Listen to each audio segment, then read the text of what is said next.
Boom, chickadee chanka, how's it going, everybody? It's the Flying Pig here on Flying Pig United with just a cheeky little random lunchtime video for you lads and lasses. Hope you're all doing well.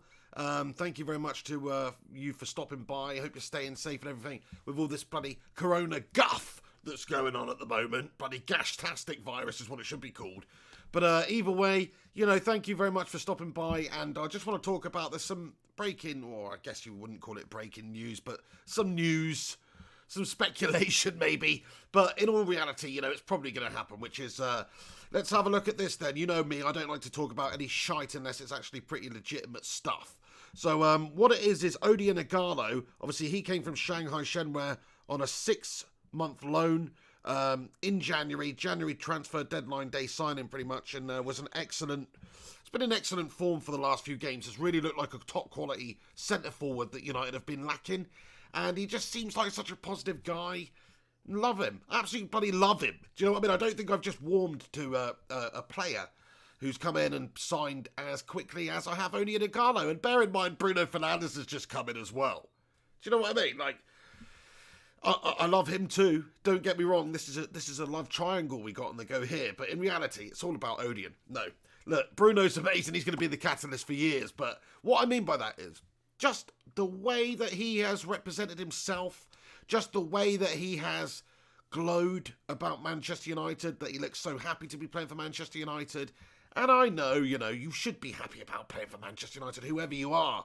But there's a lot of prima donnas in football these days. And I just think that Odion Ighalo is absolutely not one of those.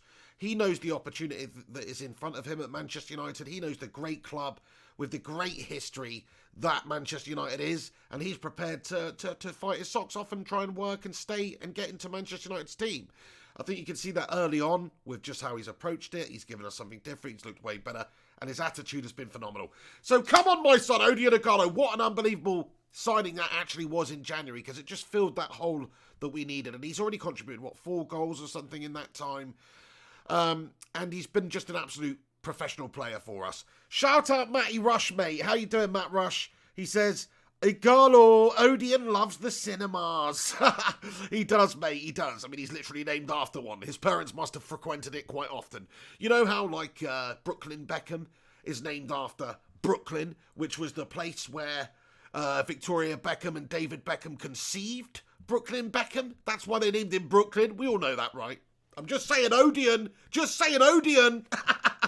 Odion's parents, do you know what I mean? They like a little bit of exhibitionism. That's what I'm saying. But anyway, no, seriously though, great name though, Odion. Odion Ighalo. He's been brilliant for United the last, few months it is now, since we signed him deadline day January. He wants to stay at the club. You can see that. I think he's not just saying all the right things for the benefit of the media and the fans. I truly believe he is ridiculously happy about what's going on. He is at his dream club right now in Manchester United. So I think that is, that shows with how he's holding himself at the club there. Now, it's being reported today that Odion Ighalo is set to extend his stay at Manchester United. So I just want to talk about this, lads and lasses. Please do us a favour if you're tuning in right now. Matty Rush, Connor Watt, The Don, Nicola Mrs. Piggy, Andrew Perry, please smash a cheeky little thumbs up on this video. Get your thoughts and opinions in the comment section about what you think about Odion Ighalo's impact at Manchester United, how he's held himself. Do you want to keep him at United? How long do you want to keep him for? Do you want it to be a loan move? Do you want it to be a permanent move? I want to hear from all you legends in the live chat, so please do get involved. So basically, his loan deal actually ends pretty soon, really, a couple of months' time. It ends at the end of May, which would have been absolutely fine for us because we were supposed to have him from, January to May for that whole period of the run into the end of the season. But the fact of the matter is the season's been completely flipped upside down, and there is no end to the season in sight at the moment. Now, that may well change. We may well get an announcement very soon that the season's going to continue, 1st of May or something. Who knows? But I doubt it. Maybe June or something like that, and they'll play it over the summer period. But what we're all waiting for right now is just the start date of when we can actually start playing football again in the Premier League and around the world.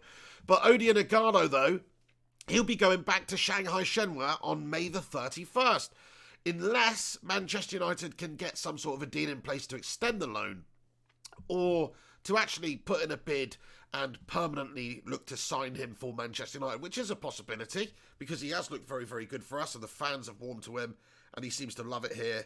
All the bits are in the right places, and it may well happen. Odion Ighalo, permanent move to United. It's not off the books, but what it's being reported about at the moment is that we are looking to extend the loan.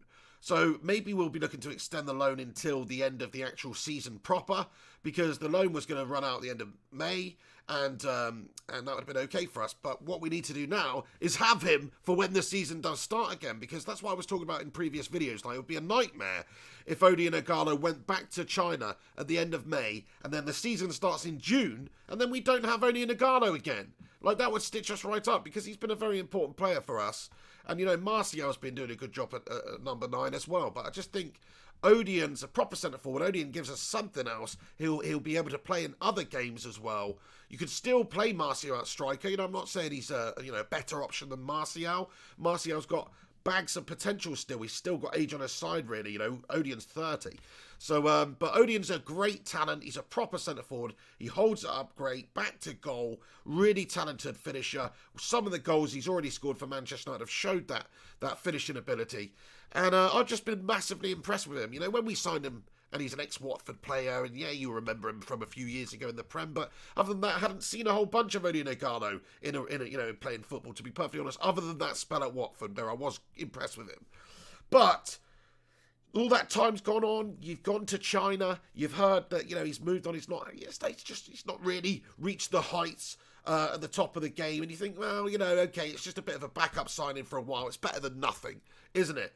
And a lot of people were absolutely mocking us when we signed Odion Ighalo in the January transfer window on loan. They were saying, oh, you've got some ex-Watford mug or whatever. But I think that they're laughing on the other side of their scouts' faces right now, to be fair, because Odion's done really, really well since he's come in and definitely deserved the sort of the praise from the fans and also the want from the fans to want to keep him around at the club. So let's just talk about what could potentially happen. He could have a loan move extended. So what we could do, because we've not actually been playing any football for a while, and we won't for a while, sure, we could just end it as is, and he leaves and goes back to China at the end of his May contract there, or when the loan finishes at the end of May. Or we could extend it until, I don't know, the end of the season proper, which would probably be, who knows, depending on when it actually starts, but July, or who even knows, September, maybe end of the year, just to extend his contract till then. Now, the Chinese Super League, I don't know what's going on with the Chinese Super League, but they're not underway at the moment. That is one of the big reasons why Odion Ighalo was available to come on loan to Manchester United, is because the Chinese Super League had closed down. Wuhan and China were one of the most early affected areas from the coronavirus. Obviously, the epicenter, so the first affected area, Wuhan and China in general. And so the Chinese Super League was shut down. And that's why Odion Ighalo was available to come and play for Manchester United. But that was before it really got bad in Europe. That was before the coronavirus and took a foothold in the continental Europe, really. And that's why the move took place.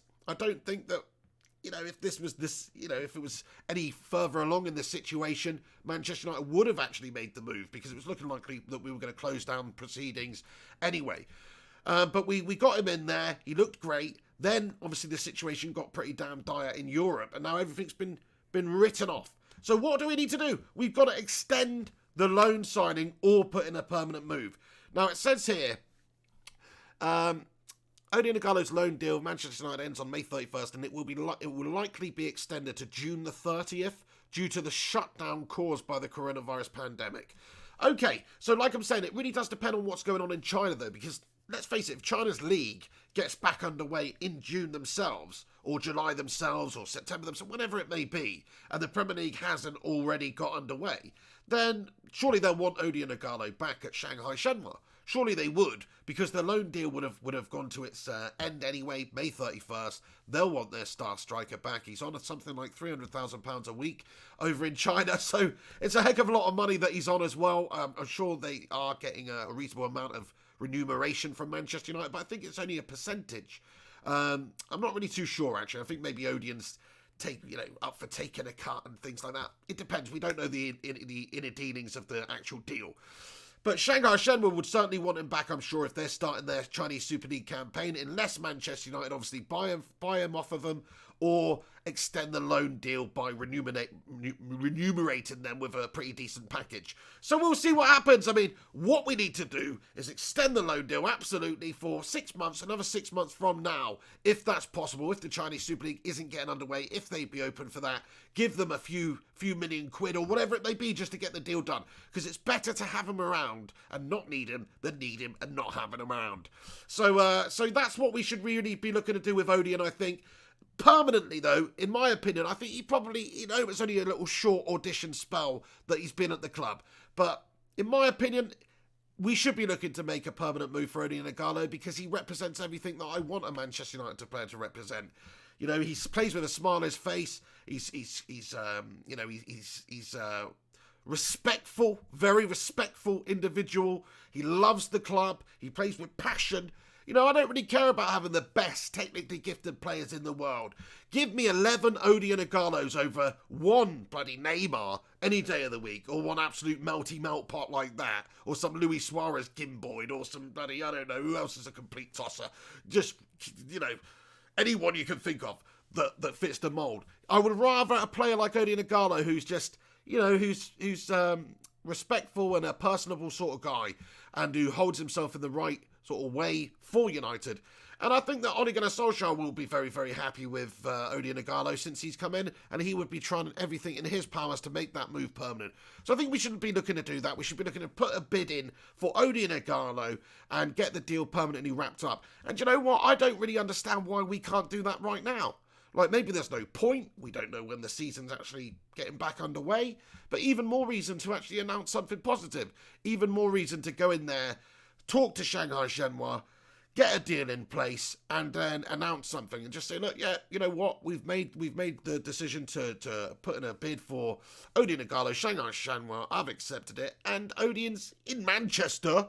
He's going to talk to us and extend his or talk about his contract and make his move permanent. That's what I hope happens, because I think he's earned that in the short space that he's been here. And it's easy to say that he's only had a handful of games, but it's something different that we needed, I think. Anyway, lads and lasses, I hope you're all having a good one. It's Monday today, isn't it? So this is somewhat of a Monday analysis, I guess. No, it's Tuesday. Freaking losing the power of remembering what day of the week it is at the moment, lads and lasses, with what's going on. Like, it could be any day of the week right now. I've completely bloody forgotten. So, yeah, that's the way the situation is at the moment. We don't really know what day of the week it is, I'm afraid. Shout out to all the people who are still going out to work, who have to work, or who have, important jobs, and who have to crack on and do bits for this country right now. Honestly, shout out to all of you lads and lasses. People like Matty Rush, of course. And also, there's the NHS nurses and these type of bloody legends. JP, mate, how you doing, JP? Thank you very much for getting in here. Always great to see JP. Kyle Broom, how you doing? Says Fellaini has contracted the virus, ? Yes, mate, as you can see down at the bottom of the scroller at the bottom of the screen there, you can see one of the topics of conversation, or one of the headlines is, this actually happened a couple of days ago, but I was just going to touch on it and talk about it because, it's obviously an ex-Red. He played for United for a long period of time since David Moyes was here. What an absolute pile of crap it was, to be fair, that whole period. But let's be real now, Fellaini was actually not too bad for us. No, don't get me wrong, he had the technical ability of an absolute melon out there. And I'm not talking about honeydew, no. I'm talking about that shitty orange one. Whatever the fuck that's called. Anyway, is it cantaloupe? I don't know. No. Listen, what I'm saying is, Marouane Fellaini was bang bloody average for United, but he was still better than a lot of the guff players for us. Plus, he's just a human being. Plus, he played for Manchester United. Plus, I always kind of liked Marouane Fellaini, even though he's a bit of a dirty bastard and he'd elbow everyone, and I liked that. When that was for my team, I liked that. I think we haven't got enough of that right now. But anyway, and he came on, he scored some important goals for us, and he had that big floppy hair, and he was kind of like this comedy character. I've got nothing but love for Marouane, I'll be honest. At the time, when he was starting and when he was being selected, no, didn't want to see it, because he just wasn't up to the level. But off the bench, as a sub, when you need a big lummox up there, just a target man, to bring it down and chest it down and head it down and hold it up, he's actually pretty damn good. And he did pop up with a couple of headed goals and things like that for us at important times. So fair play to you, Marouane Fellaini. But yes, he does indeed have the coronavirus. He has contracted it. It's obviously not really too much of an issue for younger people at the moment. Now, don't get me wrong, it's not 100%, but usually if somebody's going to have complications when they're a young person, it's because they do have some sort of an underlying health concern or a major ailment or something like that. And that is why you're seeing the occasional young person succumb to the coronavirus. But let's be honest now, Fellaini, big Belgian Fellaini, with his big bustling muscles and all that. He doesn't really have many muscles, but that big frame of his.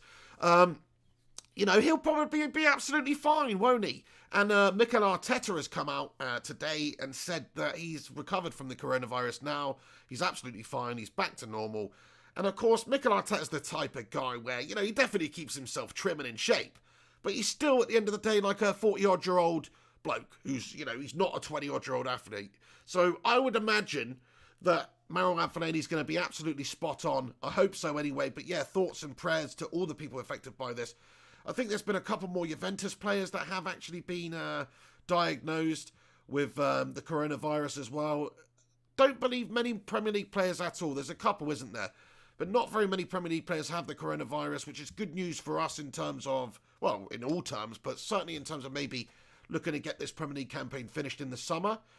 Because if you've still got active cases of coronavirus popping up left, right and centre all throughout the players within the Premier League, that's only really going to discourage the FA and everybody from actually organising an event where they could exacerbate the problem. Do you know what I mean? Where they could make the problem worse. So I think it'd be very good if all the Premier League players just didn't get the coronavirus now, and that would increase the likelihood that we could finish this Premier League campaign during the summer and play some sort of awesome summer tournament. So how amazing would that be, though, lads and lasses, if we had a summer tournament where, I don't know how it would work out. You've all got 10 games. It's a little 10-game mini-league, basically, something like that. However many games are left, around about 10. Well, yeah, we just start with a mini-league and we finish off the season like that, or maybe even a knockout sort of setup. I don't know. Maybe we'll just do it like the MLS West and East Conference. Do you know what I mean? For this particular time, we'll have two little mini leagues. Then the two top teams in those mini leagues freaking play each other. Then the winners of that play each other for the championship trophy. I don't really know if that's the East and West, how that works in America. To be fair, I don't really get it. But anyway, it's something like that. So that's the sort of thing I'm talking about. That'd be amazing. There's no Euro 2020 this season. That's been moved to next summer at the earliest. So it's a great opportunity for us to do that. So I do hope that happens. Who else is in here then? Please do us a favour, lads and lasses. Smash a big old juicy thumbs up on this video and get your thoughts and opinions in here in the comment section. Griffo Chaz, matey. He says, did you see Martial's new haircut, pig? I did, mate. Martial's got the old Mr. Clean on the go now. He's shaved his head. He's done the old Shane from The Walking Dead after he turns evil. And he's shaved his head. Now, I think that's pretty damn awesome. Hopefully, this is the start of things to come for Martial. And no nonsense. Hard as nails. Number 9 for Manchester United. Remember Bald Rooney? Do you remember Bald Rooney? Bald Rooney, a.k.a. Mini Phil Mitchell, was absolutely unstoppable for Manchester United. Little Bald Rooney. So I'm in favour of balding the whole team, to be fair. I really am. If I was the manager, that would be a requirement. It would be short back or side or complete shaved, wet shave. That's what I'm talking about. Shiny head baldness all over the gaff. I want it to look like 11 Pep Guardiolas out there on the pitch.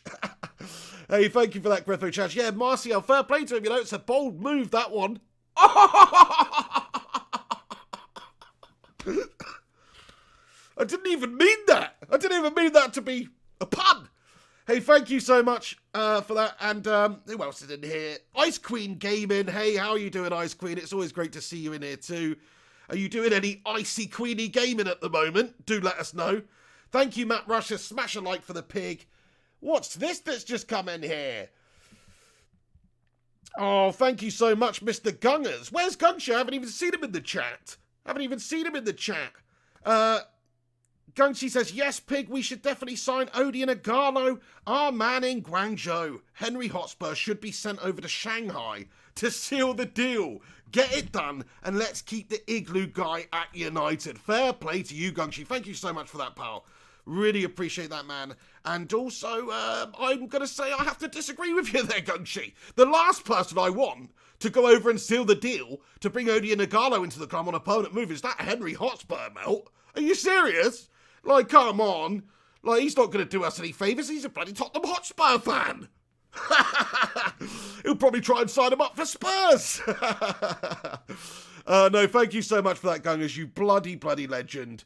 Not sure if there will be a Pig in the Hen show for a little while now, lads and lasses. I'm just waiting to hear back from Henry. He said something earlier today, like, with the current his current situation, he's not sure if he can do shows for a while. I'm yet to find out what that situation is, so hopefully he's okay. But I don't actually know what the situation is, my friend. So I'll be in contact with him, and hopefully we will be able to sort something out further down the line. But yes, certainly for the time being, I don't think there will be any Pig in the Hen show, so that does suck. Gungshi says, I'm lurking in the shadows, Pig. There we are. Great to see you in here, Gungers, man. Thank you very much. Devil of a Red says, where you at, Gungers? There he is. Wait, he just messaged before you. Zed Ham Roller says, shout out to Singapore, mate. Absolutely shout out to Singapore. Shout out to you, Zed Ham Roller. And just generally a shout out to everybody around the world at the moment. You know, we need to just, as a human race, show that compassion for everybody, help each other out, don't add to any sort of problems. And I do think that we'll get through this as a globe. You know, people like to look at the national level and all this stuff. I'd like to look at it from a global point. I'm not one of these globalist elite people. I like my own country. I like my own, having different traditions. I think Italian culture is amazing. Chinese culture is amazing. Japanese culture is amazing. I love all the differences and idiosyncrasies and massive, variation on the globe. But at the same time, we should be looking at it from a completely global point of view, this type of stuff. It's about humanity, people. Anyway, right, okay. We got a super chat here from King Kong. Thank you very much, King Kong, who says, Corona can't stop the piggy. Oh, thank you so much for that, King Kong, mate. Just like, just like a bunch of planes and things like that couldn't stop King Kong. Actually, hang on, they did stop King Kong, didn't they? Yeah, he climbed the Empire State Building. Then they mashed him up and shot him at the top of the Empire, and then he fell on the ground and died. Anyway, fair play. And shout out to you all for tuning in right now. Honestly, a bunch of bloody legends. Random time during the day. I know there's a whole bunch of you who are currently at, work and things like that, or off work. Maybe you're self-isolating at the moment. Of course, the UK government did lock things down last night, but wherever you're watching from in the world, there you go. Matt Rush says, China doing much better, Pig. Positive news. Very true, mate. It is positive news. I don't think China have had a new case from anybody within the actual country for many, many days now, which is brilliant. I could be wrong on that one. I think they've had a few cases from people coming in outside of the country and bringing it into the country like that, but I don't think they've had any new fresh cases. But I tell you something, though, if they get their Chinese Super League back underway earlier than all the other football leagues, which they may well do if things return to normality within China generally, and you have to remember that really it was only the Hubei region, where Wuhan is, and a couple of other places that were really badly affected. So feasibly, they could get the Premier League campaign back underway, the Chinese Super League campaign back underway pretty sharpish. I don't know if that's possible, but if that is the case, maybe they will want Odi and Ighalo back, which does worry me. I think Odeon wants to stay, I think he's found his home. I really do believe that. I think he's found his home. We've all warmed to him. We love him. He loves the club. And he's also a quality player. He looks very, very good. Very comfortable on the ball. Really good, proper centre forward. And United need another option like that. So, it fits all parties. It makes a lot of sense right now. The only sort of party it doesn't maybe make a lot of sense for would be Shanghai Shenhua, because they're paying him 300k a week at the moment. They obviously did that because he's a quality player. He's an important player for them. Would they be happy to cash in and get, I don't know. I don't think it'd be a very big amount of money that Manchester United would come in for Odi and Ighalo with, to be perfectly honest, because he's 30, because he's not, a top name in the world of football. I don't think Manchester United would offer more than 10 or 15, 20 million pounds for that guy. And if you're Chinese Super League club, Shanghai Shenhua, would you really take that? I don't know. So we'll see what happens. Maybe we'll be able to extend his loan move at the very least. But one thing does concern me, and that is if the Chinese Super League gets back underway and starts kicking on, which I hope that it does. Don't get me wrong. I absolutely hope that it does, and I hope China returns back to normal. and everywhere gets back to normal as soon as possible. But if that does happen, it only increases the chances that United won't be ending up with Odion Ighalo, in my opinion, because they'll want him back to play. And that's the only reason they let him go on loan in the first place, is because there was no football. The Chinese Super League was suspended for a period of time. So there just was no football. Hey, shout out to Matty Rush, mate. You bloody legend. Sorry, Matt Rush. I think you've already gone, mate. But I did want to say thank you for all your continued support, mate. And you've just sent a PayPal thing over as well, saying, sorry, Pig, can't stay for long, but thanks for all your efforts in keeping us sane. I think the Bacon Brigade should really support the Pig and help him to help us. Chinese watch along soon. Take care, mate, Matt Rush. Nice one, mate. Thank you so much for that, Matt Rush. Absolutely, we're going to have to be watching, Odion Ighalo play for Shanghai Shenhua, aren't we? The Belarusian League's still going. I saw that yesterday. The Belarusian League's still playing. Do you know what I mean? Maybe they'll sign some top quality players in the Belarusian League, since it's the only way to watch football right now. Demir Lassina, how you doing, Demir? Absolute bloody legend, Demir. And do you know what Demir means, Demir? Sorry, it's not Demir, it's Demure. But it's close enough. Demure, mate. That's sort of like your name. That means, sort of like elegant. Do you know what I mean? So you got a good name there, Demir. Anyway, he says, rumour about Victor Osimhen from Lille. 20 years old, 16 goals in 38 games, I think. Yeah, I mean, interesting. Certainly, a talent, young players that we should be looking out for improving Manchester United's side long term. Do you know what, though? I think United are pretty well set in terms of the youngsters that we actually have at the football club. And it's easy to say that. It depends how they turn out and the sort of stuff that they go on to do with their careers and for Manchester United. But, come on, I mean, if you look at the players that we've got and the ages that they are, Rashford's still ridiculously young. Martial's still, what, he's not like he's, what is Martial, like 24, 25 now? He's, pretty young. We've got Greenwood, 18, going to be absolutely unreal. Brandon Williams, 19, going to be absolutely unreal. Wan-Bissaka, 21, going to be absolutely unreal. Then there's people like James Garner could be coming through the ranks. Angel Gomez, Chong, lots of young players there. I know I'm missing some people. Dan James, 21, absolutely going to be unreal. We've got a lot of young talents at this football club, I think. So I'm not too worried about the future. I'm not too worried about how these players progress, because I really do believe Rashford's going to turn into an unreal beast. He's just turned 22, I think. I think he's going to turn into one of the very best players in the world.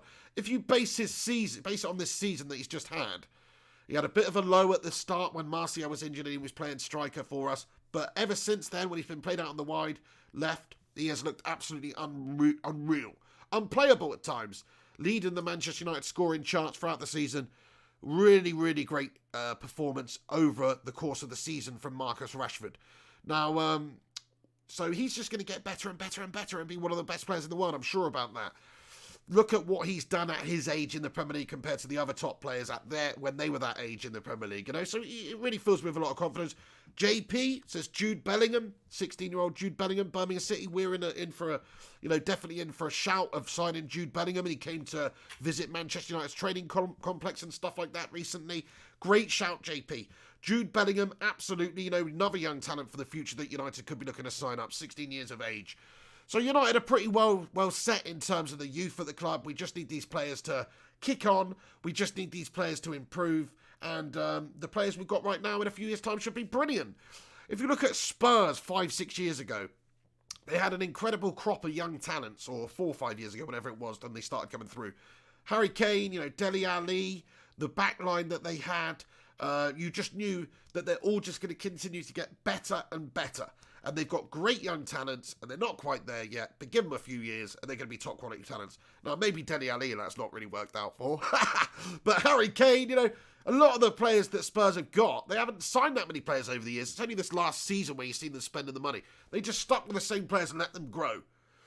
Kind of like that Germany side. Do you remember the Germany side that won the World Cup in, was it 2014? Yeah, 2014. That side that won that cup. For 10 years, Germany had, a young side. That doesn't make any sense because obviously they're getting 10 years older. But what I mean by that is it took them 10 years to get that side of talented players to gel and improve and get the experience and learn and craft themselves into a top quality side. They always had the potential talents there. They always did. But it just took a little bit of time for it all to merge into the successful team that we're talking about. And I think that will happen with Manchester United, even if we don't sign any more players. JP comments, Ighalo left £240,000 a week to play at United for 120k. That tells you everything, doesn't it? He could have sat around in China while this isolation thing was going on, while the lockdown was going on in China.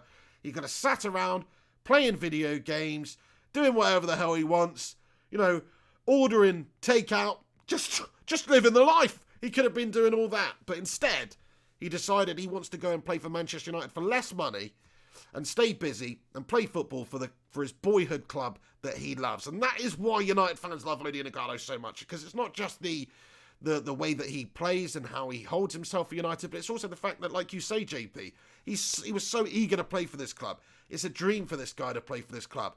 And it was just a perfect storm at the time. We needed the player, the CSL shut down, Odion wanted to come and play football again. There's so many factors. This wouldn't have happened otherwise. So I think it's just one of those perfect storm situations, a dream move for Odion, a dream sort of option for us there to really improve us over a period of time. But in that period of time, he's proven himself, I think, JP and everyone. I think he's proven himself in that period of time to be very useful, to not just be a backup option or just make up the numbers, but to actually improve Manchester United quite significantly in that time. You look at the goals that he scored, the level of goals, what he gives us, the hold-up ability, back to goal, all that good stuff. He's absolutely bloody succulent out there. He's succulent for Manchester United, oh yeah. Batman Night Fan says Tottenham 3-0 up, half-time United win 5-3, full-time at White Hart Lane is the best comeback. I must admit, that was freaking unbelievable. I'm pretty sure there was some really poor Spurs fan, bless him, who bet 10k on that game at half-time for them to win like a couple £100 or if that. And obviously he lost the whole bloody 10k. People like to say that, don't know if it's true. But yeah, bloody nightmare. JP says, Phil gets better and better. Phil Jones, there you go. The English Maldini, Phil Dini, as we like to call him. Forget Small Dini, it's all about Phil Dini, isn't it? No, in all honesty, though, he's bloody gashtastic. And sorry, Phil Jones Defence League, I know you all love him. Griffo Chaz says, are we getting any FIFA or other game stream tonight? Yes, you are, Griffo Chaz, mate. Absolutely, we will be doing a FIFA stream later. That's just what we're doing on the channel at the moment. There's not too much football stuff going on. When there is, I'll be jumping on and doing videos about it, just like now, really, because there is some news about Odion Ighalo, or hopefully it's going to be something announced soon that United are looking to extend the loan option, or in fact make the deal permanent. We need to be in contact with Shanghai Shenhua. There's a lot of variables at the moment. We don't know when the season's going to get underway. Maybe it's not the best time to be signing players. But one thing I don't want to see happen is Odion's loan move, the contract run out or the loan move finish. And then he obviously returns to his parent club and stays there. That would be not the best, because I think Odion's been such a fantastic player for us, and he really deserves to be made a permanent player. The Don says, JP, 120k a week is not peanuts, pal. Very true, and you have to factor this in as well. If he's getting paid 240k a week, say, in China, 120k a week in the UK, yes, there's a massive difference there, but it's not actually 120k difference. Let me break it down for you, lads and lasses. So I don't know what the China tax rate is, I'll be honest. Maybe I'm just talking absolute shit here, but let's just say it's similar to the UK for people who earn big money like these guys. 50%, right? So 50% of your taxes, if you get 300k a week in China, or no, say 240k a week in China, let's say they take 50% of that, so you end with 120k. And you get the same in the UK, and you get the similar sort of tax, where you end with 60k then if Man United have paid him 120k. So that's only a 60k difference, not 120k difference. So it's still a massive difference, don't get me wrong. It's still a major pay cut. That makes me think that Odion's even more of a bloody legend.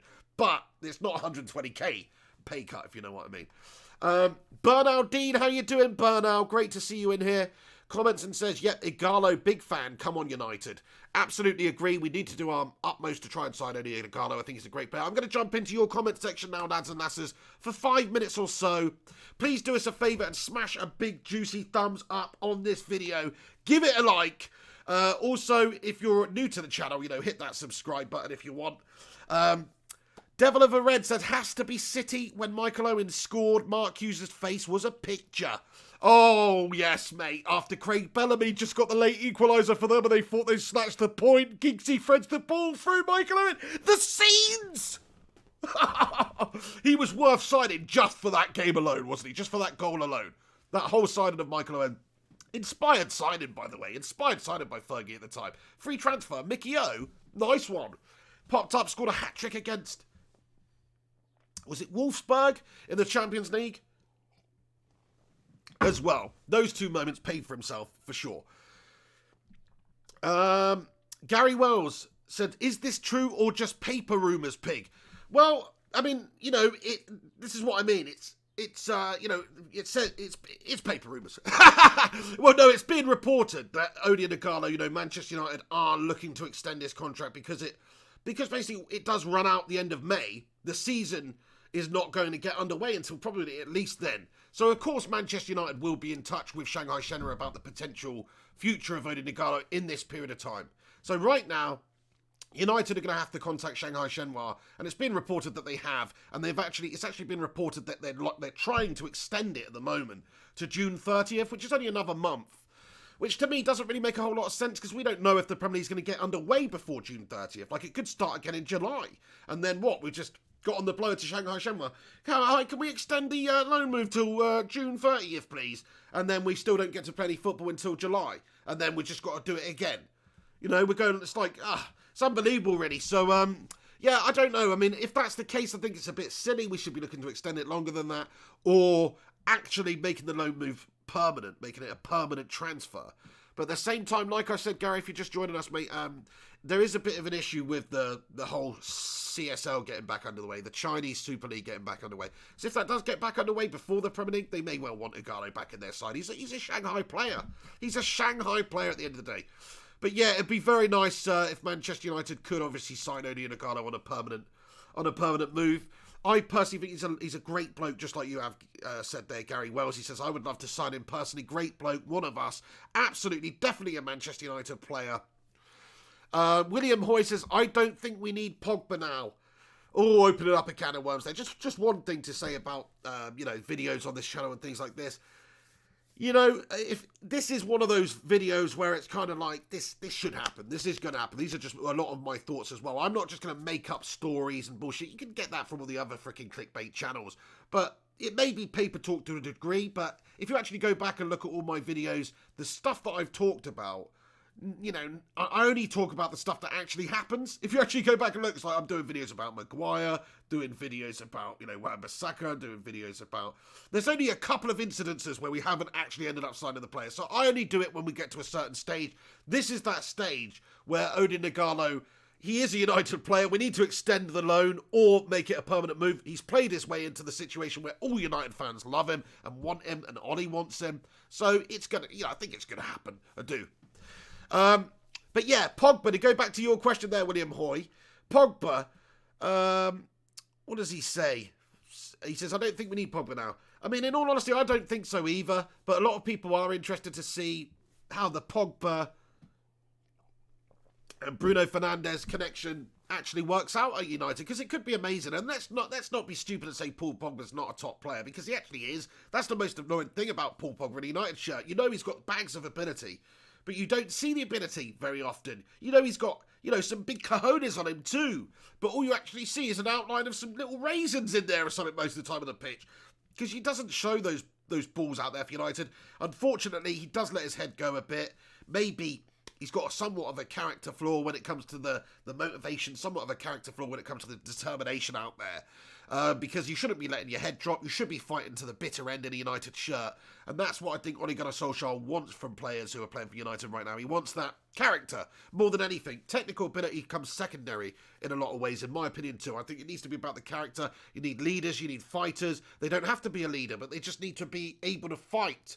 They don't have to be a commander. They have to have the bottle to go out there on the battlefield and pull the trigger, And unfortunately, for Paul Pogba, he's just got, an itchy trigger finger out there on the pitch for United, I think. And he's a little bit unwilling to pull that trigger sometimes. And this is a bullshit analogy I'm making here, to be fair. But the point I'm trying to make is sometimes he lets his head go out there on the pitch. And what we need is battlers. And yeah, it's better that he's got better players around him, like Bruno and Ighalo and these guys now. But he's still got to be a major character in that United side. And not just in terms of personality, but actually out there on the pitch. Like actually dragging the team, actually helping the team, actually fighting and battling in that midfield for Manchester United.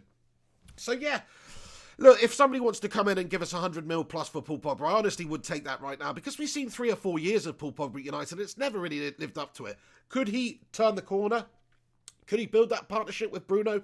Could he get that pivotal role in this team back? And could he win that relationship back with the fans? Yeah, he absolutely could. He could. So I'm not ruling him out just yet. It depends what Ole Gunnar Solskjaer wants to do. It's all about Solskjaer, really, this.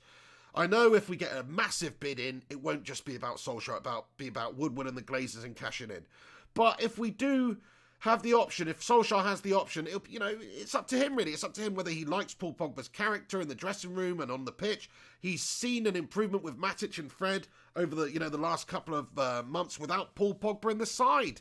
So I don't know if he will be that up for for keeping Paul Pogba. If I was Ole Gunnar Solskjaer right now, I wouldn't be looking to keep Paul Pogba around. I would want the money. I would want 120 million right now to go and invest in players like Ndidi and Greenish. Get those couple in for the amount that you could get for Paul Pogba. Sounds like a good bit of business for me, because we've seen what Paul Pogba has done over the years. Right, okay, let's get back into your comment section then, lads and lasses.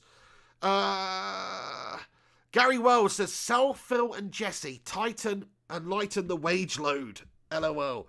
Yeah, I mean, the funny thing is, it actually would lighten the wage load quite considerably, even though you think, it's not really the biggest priority there if people like Sanchez are on 500k a week and shit like that, so we've got to get rid of him. But still, Jesse's on like 120 a week, 140 a week. Look, if it's 100k a week, it's too much. It really is for Jesse Lingard. Phil Jones, I believe, is on 70 grand a week. Crikey, malikey, lads and lasses, for Phil Jones. So yeah, it would lighten the wage load. That'd be enough to, sign up Odie and Ighalo's wages, for instance.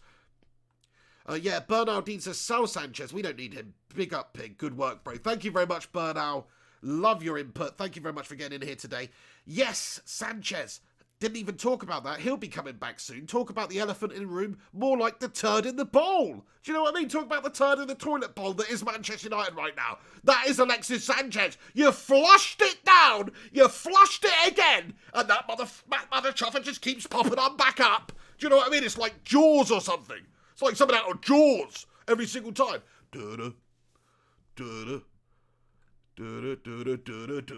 Oh, Sanchez is back again. I don't know what's going on anyway. We've just got the monumental floater that is Alexis Sanchez at Manchester United right now.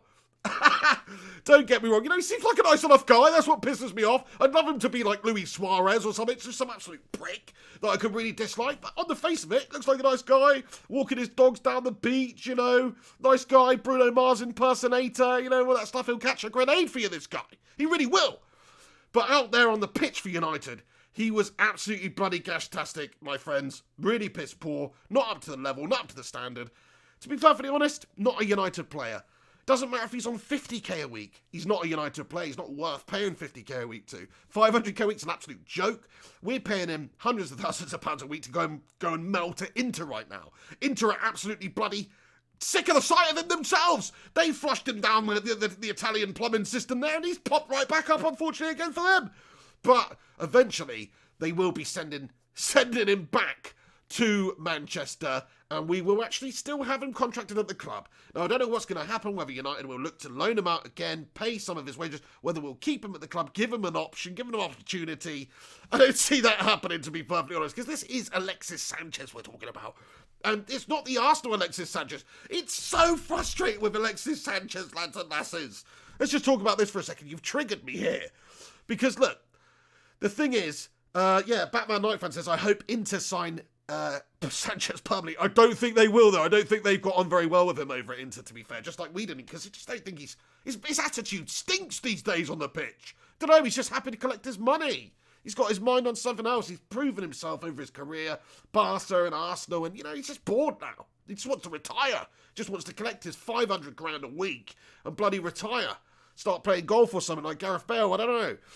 But yeah, I mean, the thing is with Alexis Sanchez is he was such a great player at Arsenal. Nobody ever predicted this, I don't think. Jose was willing to break the bank. Ed Woodward was willing to break the bank and totally disregard Manchester United's wage structure to actually bring Alexis Sanchez into the club. Talking 500k a week, even if it's not 500k a week, 400k a week, whatever, still ridiculous amount of money to pay for a player and to totally disregard your wage structure, which contributes to other players getting unhappy because they want parity with the top players in the club. If they're a top player, I think that's a big contributor why Ander Herrera left, because he wanted more money somewhere.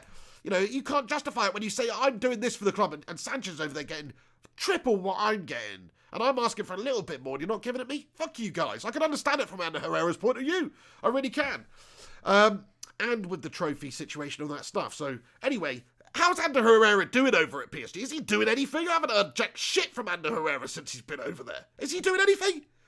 Anyway, the point I'm making is we all thought we would get this top quality player. He should have been that player, and he just hasn't been. It was a gamble, but it wasn't a big gamble in my opinion. I didn't think it was a big gamble at the time. Sure, it's a lot of money, but the actual fee involved is nothing. And it's Alexis Sanchez. It made so much sense. It's like if they said to you right now, who's another example? Somebody who's about 30, somebody who's one of the best players in the world. It's like, I don't know, if they said, hey, do you want to sign Eden Hazard or, who else is another good example? Dybala, or maybe that's not a good example, but I'm just saying. That's not a good example. Suarez. No, we're just naming all the absolute dicks. But no, we're not. The point I'm making is there's a bunch of players that are in the top bracket around world football. Not the top bracket, but top bracket around world football that you would hear the name and you would go, yes, I would want them in my side. Now, maybe Dybala and Suarez are not the best of options, but the point I'm making is he was a top player. It's like, yeah, we want this match winner. Would you have wanted Gareth Bale a few years ago in your side? Yes, you would have done. It's that kind of shit. He was that player for Arsenal that Gareth Bale was for Spurs. He was. And Alexis Sanchez was a match winner. He was their star player. He drove them on. And then when he came to United, he's absolutely bloody melted all over the place. So I have no reasoning behind why it failed so badly for Alexis Sanchez at United, other than, sure, the club was struggling at the time. Sure, we had issues from the top down, the manager, Jose, the dressing room, all that good stuff. But I think it just falls down with Alexis Sanchez and his own personal levels of desire, I think. I think that's what it falls down with. Oh, I've got a bit of a cold. Hopefully, it's just that's what it is. But yeah, sorry, a little bit of a snot fest on the go at the moment. Nat Rambo says, Rambo is here. How you doing, Nat? Thank you very much for getting in here. Always great to see Rambo in the gaff. Great old school films, by the way, the Rambo films. John Rambo. Thank you so much. Right, okay. Do us a favour, lads and lasses. Please do smash a thumbs up on this video. There's over 50 of you legends tuning in right now. So shout out to each and every single one of you guys. I hope you're all staying safe out there. Really appreciate you still tuning into this channel and getting involved with your thoughts and opinions and stuff like that during this break. Batman Night Fan says, who's going to want Sanchez who earns 500k? Exactly, nobody is going to want to pay that for him, especially on recent form. He's probably a 150k a week player at most, and even then it's a gamble. So what, United are going to have to pay 350k a week for him to go and play for somebody else? Pretty ridiculous. Neil Duffin, how you doing, Neil? Always great to see the Duffinermeister, the Duffinator. Says, Pig, hope you're both well. Be safe in the coronavirus situation. That goes for everyone. Absolutely. No, I'm not going out at all, mate. Unfortunately, I'm separated from Mrs. Piggy at the moment, which is obviously very difficult. And we don't know when we'll be seeing each other next at this current moment in time. So it is a proper shite situation, mate, and I just hope everyone stays safe. But yeah, respect everything. Don't go out. Stick to the rules. Stick to the regulations at the moment, the government suggestions, all that good stuff. Came a week too soon and too late, in my opinion, Don't want to get it political or anything, but they should have done this a week ago. A week ago, they're on about bloody herd immunity and all this shite. They were a bit too slow to act, I think. I know they've done the right thing in the end, but their dithering is probably ultimately going to lead to at least some lives being lost, and I just think that's wrong. Sure, economically, it would have been worse to shut down the country a week ago, and it's just going to be, it's a extra week, a massive economic impact in a negative way. But we should have done that either way. You know, there's value in that over life, I think. Anyway, I don't want to get into that. That's a story for another day. Did we touch upon it just quickly? The Olympics is moved to 2021. The Japan Olympics that were taking place this summer has officially been moved to 2021 now. Absolutely the right decision. You can't have, even if it's just the athletes, which would ruin the spectacle anyway, because you need an audience for live sport. You really do. That's what makes it. You need a crowd. You need the atmosphere. And I think that drives the athletes on as well. You get the best performances when there's a great atmosphere and a crowd geeing them on and supporting them. And without that, it would take away something away from it. But even if you did have that, you're still going to have thousands of athletes ascending on, you know, Athletes Village in Japan for the Olympics. Lots of travel, lots of unnecessary interactions all along the way, and it definitely would exacerbate things.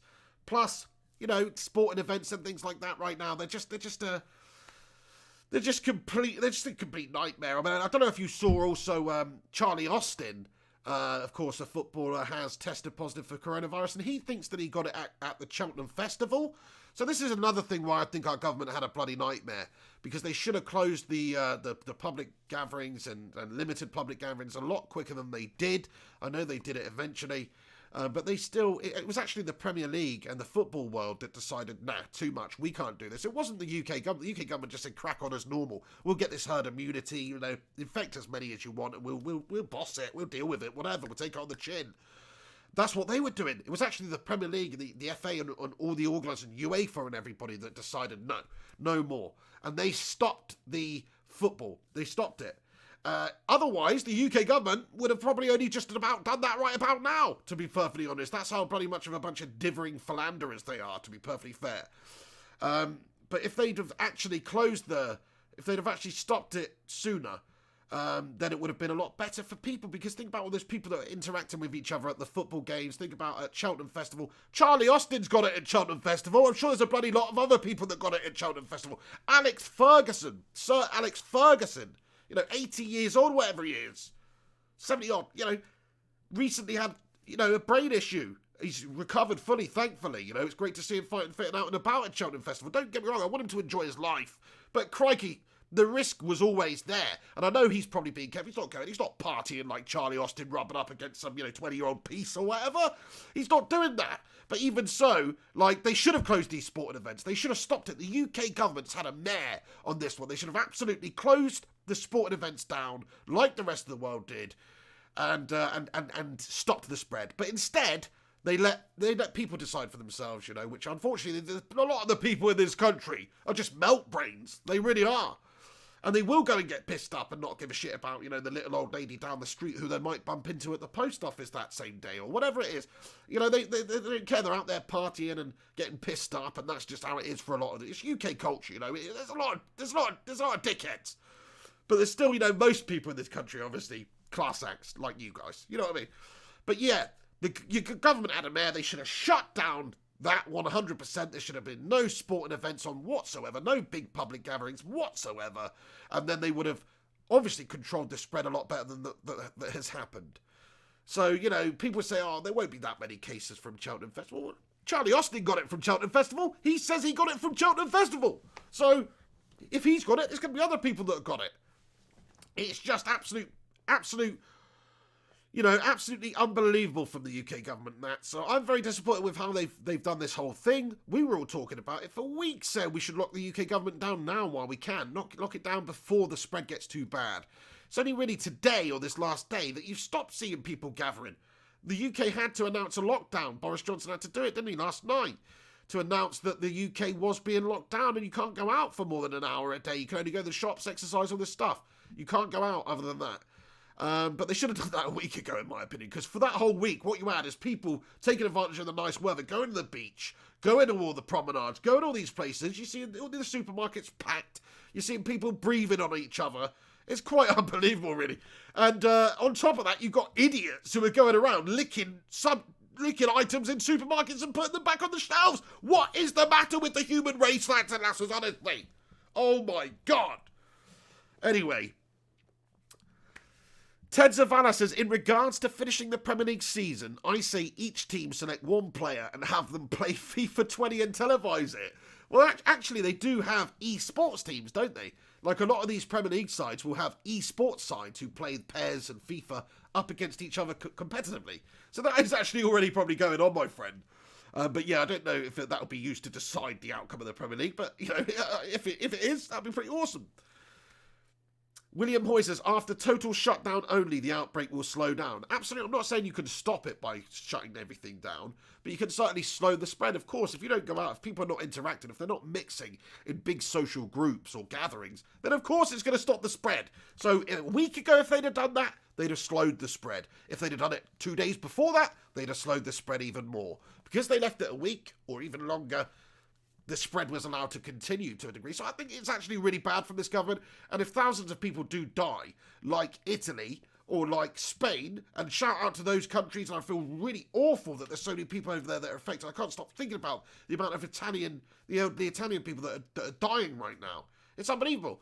But, you know, if the government get to that situation where we've got thousands, and already there's hundreds of deaths in the UK, already. But if it gets to the stage where there's thousands of deaths, which it may well do if you're looking at how we're trending compared to where Italy were at this stage, then I'll tell you what, they got some bloody blood on their hands. They do. They have. Do us a favour, lads and lasses, smash a big thumbs up on this video. Get your thoughts and opinions in the comment section. I'm going to dip in and out of that for a few more minutes, then we'll wrap this one up. Neil Duffin says, Pig, they've done exactly the same in Holland. Muppets. I just don't understand it. Why dither and dally around? China locked down the country straight away, pretty much. I mean, let's all be honest now. You know, I've never talked to Henry about this because, you know, it's maybe a touchy subject, but in all reality, China have had a bloody mare on this one. You know, it's either from them creating something in a bloody biolab, or it's from some food practices on the street meat and all that stuff, where it's actually come from. Either way, China have fucked us, haven't they? That's what I'm saying. Gungshi, he says, let the pig represent United on FIFA to decide our fate. Oh my days, that's not going to happen, is it, Gungshi? Nobody's going to want that. That's just literally like, that's damning us. That's damning us to failure, that is, Gungers. But I hear what you're saying. William Hoy, lockdown 7 days already and 7 more to go. Fair play to you, mate. Yeah, I mean, it's obviously sketchy times, it's worrying times, it's boring times. I'm very, very bored at the moment, lads and lasses. Really bored. So bored. It's so boring out there. But you just have to crack on. You know, this will pass. We'll get over this as a human race, I'm sure. Connor Watt says, Pig, I remember you saying to Henry it wasn't even as bad as the flu only a couple of weeks ago, and it's already changed so much since then. It's still not as bad as the flu. Like, sorry, I hate to tell you this, but how many hundreds of thousands of people are dying from the flu daily? Or yearly? Shitloads, mate. Millions around the globe. Coronavirus hasn't got there yet. But it does have the potential, and you're right. I didn't think it was going to be as bad as this. I never thought that it would be one of those things that closes down football and closes down the world. I always thought it'd be like a SARS or, you know, a swine flu or a bird flu or, you know, one of these things that you hear about. It's like, oh shit, this new virus to watch out for. Then it just sort of goes away. You know, or it gets controlled and we stop hearing about it. The media stop forcing it down our necks. So you're right, Connor. I didn't think it was going to be this bad. But at the same time, it's still actually not as... I know what you're saying. It has the potential to be worse. But at this moment in time, it's still not as bad as influenza in a lot of ways. Now, it is worse in terms of it's like chronic pneumonia. But what I mean by influenza is it's spread throughout the whole entire world. And that's proven to kill hundreds of thousands of people in this country. So, yeah. And, you know... Sorry, around the world. Like, I think it was like, I forget now, but a lot of deaths in the USA alone last year just from the flu. It needs to be controlled. It's obviously a horrendous disease, this one. It destroys your immune system, and it basically, but it's very, very similar to pneumonia. It's like an extreme pneumonia, so it completely destroys your respiratory system. But yeah, I mean, none of them are that much of a laugh. Let's be honest now. If you get any of those things, it's not great. What you have to remember as well, unfortunately, it is the vulnerable and the elderly that are at risk from this. The Spanish flu in 1918, say that was something that actually seemed to attack mostly fit and healthy people. Like it was the 20 to 30 region of people that were most at risk during the Spanish flu. Which is weird, isn't it? It's freaking weird. Neil Duffin says, Pig for president. Thank you very much, mate. Yeah, absolutely. That's what I mean. I'm going to do. I'm going to outline. I'm going to create a manifesto, lads and lasses, and I'm going to run for office. That's right. I've had enough of the way that this country is run, and I'm going to do something about it. Rather than just talking about it, I'm going to run for local freaking mayor. And then I'm going to try and get myself, as a member of parliament in the House of Commons and all that shite. Yeah, that's right. We could do it. We could do it, lads and lasses. You guys got to vote for me. No, seriously though, in all honesty, this is this is about football. I shouldn't make it about politics, whatever. But this is how I feel, right? I'll figure it out. I'm not going to do it in this video. But I was just going to outline my personal manifesto of how we can make the UK better and the world better, in fact. So we'll do that another time. We'll save that for another time.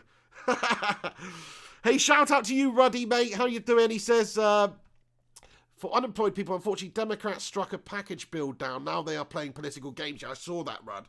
Ridiculous. So President Trump put some bill up. I don't really know how it works in America, and the opposition party just didn't get behind it at all. Just shot it down to try and make Trump sort of look a little bit incompetent or whatnot, or just make him look bad or whatever.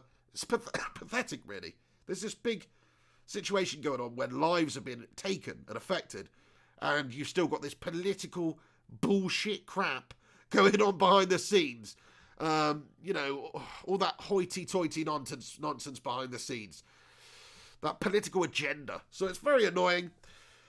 Connor Watt says, give us your main policies. Okay, these are my main policies, right? Okay. So, all drugs are to be made legal, right? Okay? I know that sounds extreme, but like Portugal say, I don't want crackheads on the streets. I don't want people robbing people for drugs. I want the crackheads of this world to be able to go to a certified medical establishment and get good quality crack, right? And what I mean by that is crack that's not going to kill them, crack that's not stolen, crack that's not going to freaking, contribute to some old granny having her handbag taken. And during that crack period where you're giving them free crack, right, you are rehabilitating them, okay? The ultimate long-term goal is rehabilitation of the masses here. It's not just to put them on crack. We're not giving anyone crack who's not already on crack. But what I'm saying is, why make a criminal out of a crackhead? It's only going to destroy their lives even more. What you should be doing is rehabilitating them, okay? And making sure what they're doing is not contributing to the downfall of society and the physical damagement of themselves, okay? Now, people are their own people. They're going to make their own decisions. Whatever you put into your own body, that should be your own decision at the end of the day.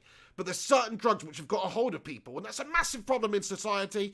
And if we actually use the money that they use to police it and house these people in prisons and all this shite system that they've got currently now to rehabilitate those who suffer, rehabilitate those with the problems, and give people the options, I think that'd be a massive step in the right direction.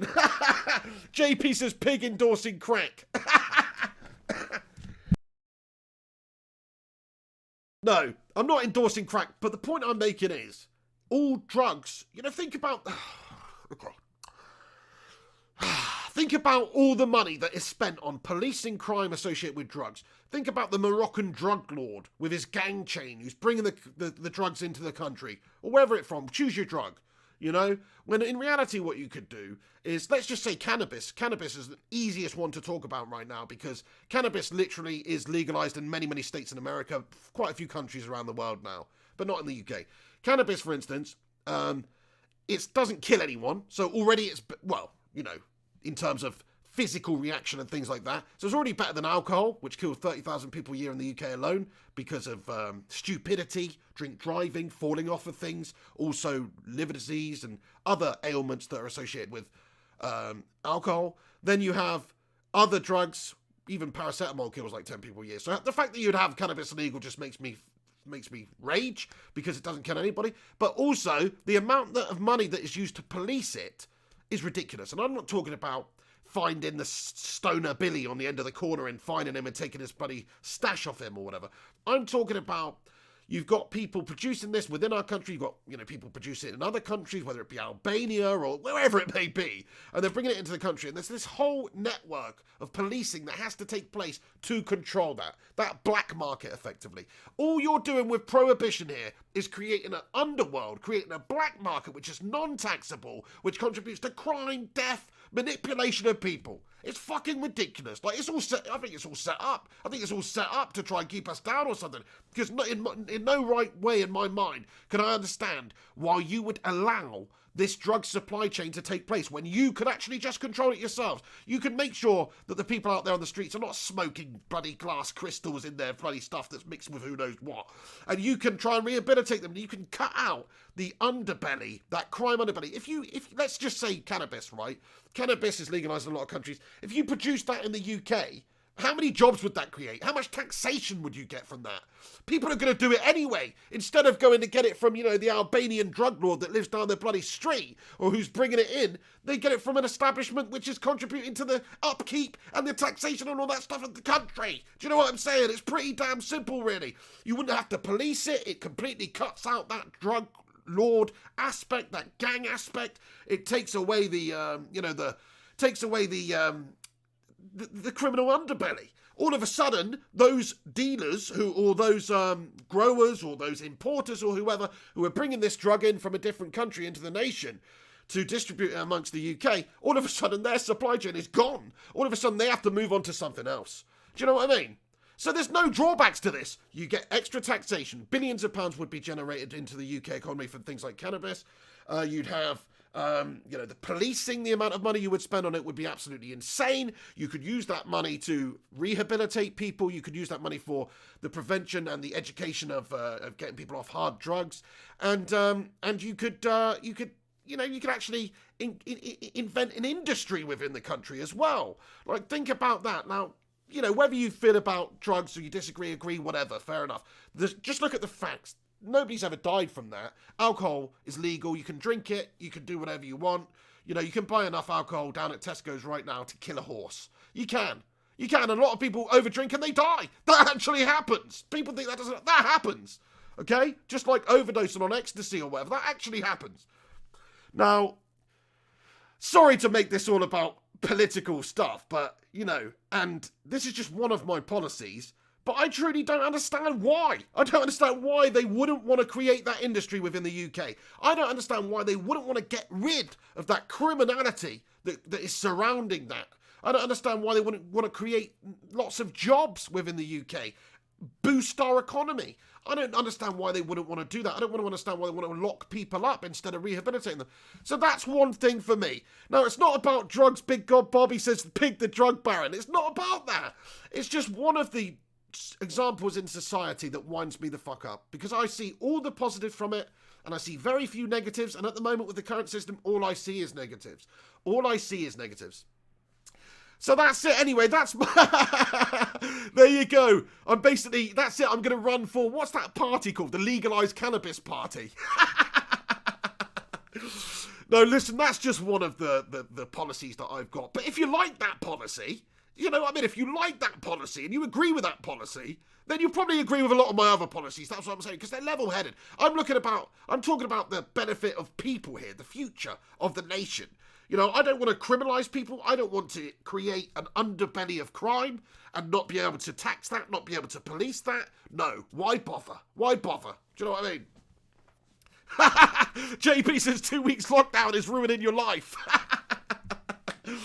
Stephen Shorrock with a smiley face. How you doing, Stephen Shorrock? Always great to see you too.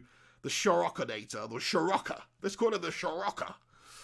Kaiser Sosa says more people drink themselves to death each year than is killed by the coronavirus. There you go. I mean, alcohol is an absolute killer. It really, really is. Trust me. And there's a lot of people that die, and thousands of people in this country a year from it. So it's no laughing matter. Yeah, that's fine. That's absolutely fine because it's tasty. It's a liquid. It's been around for hundreds of thousands of years. They tried that in America during the 1920s. A little thing called prohibition. And they banned alcohol. They made alcohol illegal because alcohol contributed to the downturn of society, so they said. A lot of the problems created by alcohol, and I can't deny that. If you're gonna make a drug illegal, it should be alcohol. That's the one that fucks everyone over and causes a lot of problems for people. Really, it should be. But they tried that. They tried making alcohol illegal in America. What did it create? Al Capone, this massive underbelly of crime, where people are literally creating, effectively boiler room booze in a bath. Do you know what I mean? Sell it moonshine. You know, you had this whole import, export, creation, production, underworld created by prohibition. That's what we're doing right now with all the other drugs. Prohibition. Doesn't work. Doesn't work. Because all it does, people are going to try and get them anyway. You know, you're not going to stop an alcoholic from getting a drink just by saying it's illegal. They'll find ways to make a drink, whether they're cooking it up on their stove themselves out of bloody mouthwash or whatever. They will find a way to get a drink, okay? And all that prohibition does, and all that it proved in America, is that it creates a massive underbelly of crime, which you cannot control. You cannot police it to the level that you want to police it to. It costs a fortune to police it to the level that would be required, and even then, there's still going to be certain situations where it slips through the net. So it doesn't work, my friends. That just doesn't work, in my opinion. Shresht Banerjee says alcoholism is not contagious. That's why it cannot be compared to this. I mean, alcohol's a disease. Alcoholism is a disease, Shresht. To be perfectly honest with you, it is. It really, really is.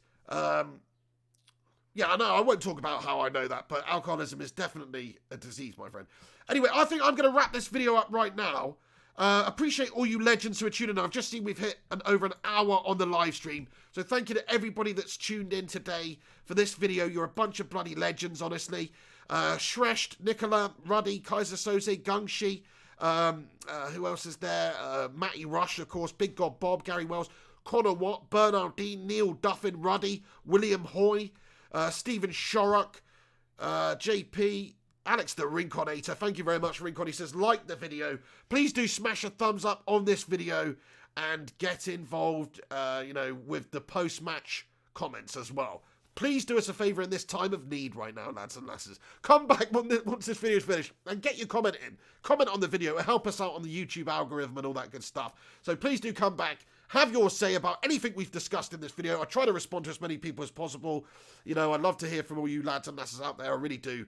But obviously, sometimes I miss you out. So I apologise. But come back in a few minutes' time once this is finished and definitely have your say in the comments section. Let me know about your thoughts on anything we've talked about. Odi and Ighalo, Paul Pogba, coronavirus, the UK government, the Japan Olympics, cannabis, whatever it may be. We'll leave it there then. Thank you so much for tuning in. Please do us a favour if you're watching. Smash a thumbs up on this video. Get your thoughts and opinions in. Follow me on Twitter at MrFlyingPigHD. And I'll see you on the next one. Stay classy. I'll be doing a FIFA stream later. Please do come back and check that out later on. It should be a good bit of bands. Anyway, stay safe out there, people. Love to you all. And hopefully, United do sign Odi and Ighalo, and there's some good news to report very, very soon. But stay safe, honestly. Keep doing what you're doing. Respect the rules, and we'll get through this pretty much, as quick as we can, hopefully. See you later on. This is The Pig. Take it easy.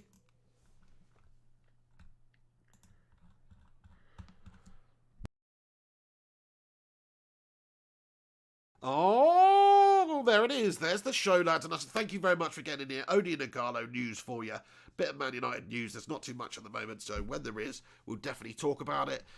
Shout out to William Hoy. Thank you very much. Yeah, wear your masks, people, if you do have to go out for anything. Agree with that, William Hoy. Neil Duffin, JP, Stephen Shorrock, Ruddy, Nicola Mrs. Piggy, Gungshi, Kaiser Soze, Ice Queen Gaming, Gary Wells, Shresht Banerjee, Neil Duffin, Devil of a Red, Nicola Mrs. Piggy. Everybody else, thanks for tuning in. This is the Patreon and Tier 2 channel member list. I've got all snotty over the last hour as well, so that's not good. But also we need to add Nick Suberling. Very important to shout out Nick Suberling. Thank you very much, Nick. Thank you, everybody else. Ellie Rouse, there you see getting in at the end there. She says, hey and bye. Stay safe. Please catch up, Ellie. Great to see you in here, one of the channel members. Stay classy. Stay safe. I know that you will. This is The Pig. I'll see you on the next one. Peace.